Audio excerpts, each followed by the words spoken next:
Well, everybody, securement class is over, so I guess one more step done. Now I need to go find a trailer. Luckily, I already have one, and yeah, go learn how to do flatbed. Let's talk about what the next steps are.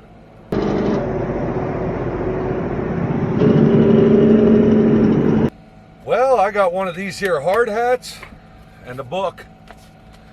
And Landstar, that means that I am an expert at flatbedding. That's not true at all. But I'll tell you what, in the 2 days, I wanted to say, 2 days of my life, and all I got was a hard hat with the Landstar, with the Landstar logo and a book. But what I did get was a wealth of knowledge. And I'll tell you what,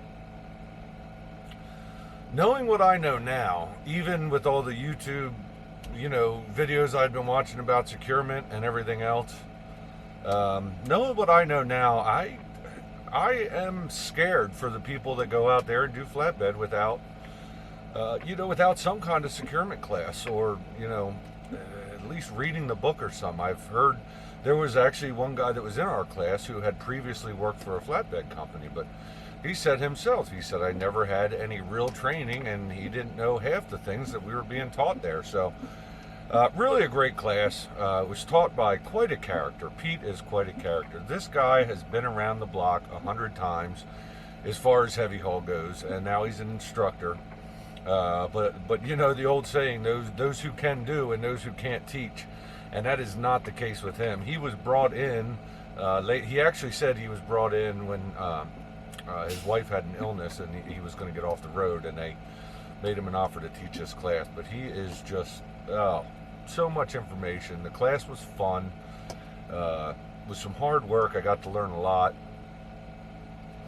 I know there's a lot of flatbedders out there that are watching that are like, yeah, when I said that about, no securement class. Maybe some of you guys never did have a securement class, or somebody trained you, but you guys know what I'm talking about. I just can't imagine, I'm a pretty safe guy. I mean, I have a safe driving record. I've always, I've done dry van and reefer, but I've always taken securement, especially hazmat securement, things like that, pretty seriously. And I always knew if I did do flatbed that I would jump in head first and really take it seriously. And like I said, knowing what I know now, yeah, I'm really, really glad that this class happened. I'm also glad, so I'm what they call now an SD1, which means I can call, and it's a Landstar code. It means I can haul flatbed or step deck. All legal. It's got to be legal length, legal weight, legal height, and legal width for 6 months. Then I go to SD2, and that means that I can go 10 feet wide. Let me see here. It's actually in the book here. So yeah, if I went 10 feet wide, there's actually FB2 and SD2. Step deck, though, is what everybody does, because that means you can do flatbed and step deck. If you do flatbed, you can only do flatbed, but it's the same tests. So yeah, so after 6 months at SD1, I can go up to 80 feet long, up to 10 feet wide. Legal height, it takes you a while to get to over height for obvious reasons. Quite frankly, over height scares me anyway. So, and overweight. Okay, I didn't know. Overweight at SD2, you still have to be legal. So basically, this is allowing you to go long and wide a little bit and try that. Now, after 6 months at that, then you can go SD3, which is up to 90 feet. Up to 90 feet long, up to 12 feet wide, and still legal height. Like I say, you got one more level till they'll let you go over height. And overweight, it just says is okay, so it doesn't have a limit on the weight. 6 month there, and you have to do 6 or 5 loads in that time that are considered SD2 loads. So they do want you to do, 5 oversized loads. Then you go to SD4. Takes you up to 14 feet wide, and that's when everything changes. Up to 14 feet high, and overweight is okay, up to 100 feet long. And then it keeps climbing up from there till you get to be like my buddy Mark and be a super hauler and you know, that's not a joke like calling them a super trucker. We actually call, you know, super loads. You know, I don't know if you call them a super hauler, but actually super loads. So that's what we got, and I kind of like that you got to come up through the ranks. I would not want to go out right now and haul a load that's 80 feet long and, you know, 12 feet wide. The reason I say 14 feet wide changes everything is because 14 feet wide, once you get to 14 feet wide, that means you're going to be using escorts. So that kind of changes the whole game. But yeah. So where does this leave me now? I'm sitting in Fort Worth. I'm still sitting here at Landstar. Actually, you see, I just see you guys can see this out my window here on the side. I'll show you guys this here in a couple minutes. It's a pretty cool big bunk truck parked beside me. But anyway, yeah, let's talk about it. I'm going to go get my trailer. I'm still hooked to a dry van. I have a load out of here, and a load taking me up towards my flatbed, and then we can, I guess, then I'll be a flatbedder, maybe. I will interrupt this so you can see what the Volvo was sitting next to me. Big old sleeper and quite a wild paint job. Pretty cool. I haven't seen the drivers. I assume they're hanging out in there, but yeah, cool truck, pretty wild paint job. All right, let's get back to the securement.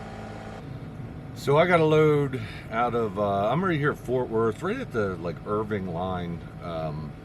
You could still hear the airplanes if you saw my last video. And I'm going up to Carrollton. I guess not too far from here, Carrollton, Texas, picking up a load. It's going up to Nashville. And then Mark lives, I believe, about 80 miles from Nashville. Quick drive up there, and that's where my new flatbed is sitting. I told you guys about it before. If you didn't catch that, it's a, forget what year, but it's a East spread axle, 48 foot. Flatbed, has lots of storage on it, 3 storage boxes, a dunnage rack. So definitely will get me started. And Mark went way above and beyond. I mean, I was prepared to make some investment. I knew he had some equipment, but he pretty much stocked this trailer for me to get started.